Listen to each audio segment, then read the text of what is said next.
Hi, my name is Vince Truong. I'm a U.S. certified financial planner from Southern California. I've been in Dubai for almost 7 years now, as of 2016. And so for all of you Americans out there, I have some good news and I have some bad news. The bad news is that if you want qualified financial advice from a fellow American, I'm your only option. The good news is, as of this coming Sunday, and 2 months from now, I have 2 more financial advisors from the US coming to join me. So the team is growing, which means we can meet the needs of Americans even better. And so I'm very excited about that. And we're very different, not just because we're Americans and we understand US American expats, but also because we're one of the few predominantly fee-based financial advisors in this region. It's pretty rare because most financial advisors here are trying to sell you financial products, versus we are selling services on a fee versus products for commission.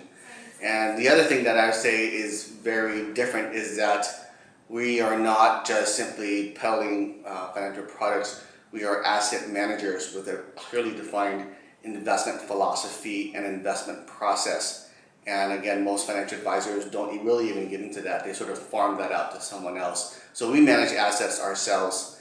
And again, I'm a certified financial planner from the US, the only one in the region. The guys who are joining me are guys who have either completed or are in process of completing the CFA, which is a Chartered Financial Analyst. And so our technical ability is really higher than anything else you're going to find in this country. But that's irrelevant. We have to earn your trust. We have to prove our point. And we do that on fees, so that you're not disadvantaged by a commission-based product where you can't get out without paying exorbitant charges. As fee-based advisors, if you're not happy, you disengage us, we lose you as a client, we lose our fees, and so we're always incentivized year in, year out to keep you happy with what we're doing. And just let me briefly explain how we invest. Basically, I see investing as, we have no crystal ball. I don't know what's going to happen tomorrow, 2 months from now, 5 years from now, and nobody does, no matter what you hear on TV. So I try to focus on what we can control. And what we can control is risk exposure. And I do that basically in 3 ways, which I'll summarize. First is we use a 2-pronged approach to investing. There is momentum, which is a strategy for the short term, a 1 to 2 year window. And there is value, which is a midterm strategy of 2 to 7 years. And so those 2 strategies together, through a full market cycle, will do better than either one on their own. So again, we manage risk by using a 2-pronged strategy. The second thing that we do is we minimize the correlation of the underlying assets so that not everything is moving in the same direction at the same time. So some assets are going to go up, some will go sideways, some will go down, and the one that's going up is going to go down, and this one will come up. And the net result is, instead of a really wild, volatile swings in your portfolio, it'll be a bit smoother and you'll have less risk. So that's the second way, which is minimize the correlation of your underlying assets. And the third thing is to build portfolios around their downside volatility exposure.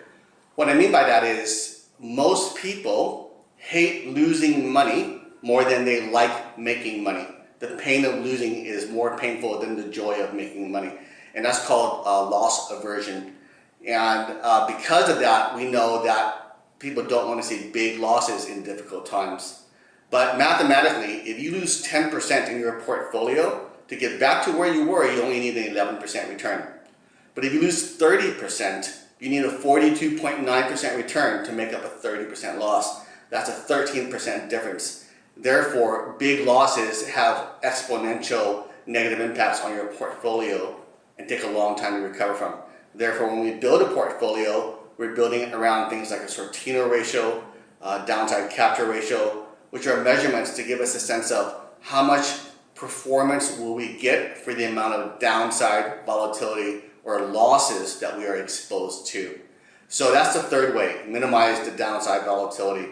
Basically, those are 3 ways in which we manage risk, and that's basically how we manage portfolios. Thank you very much.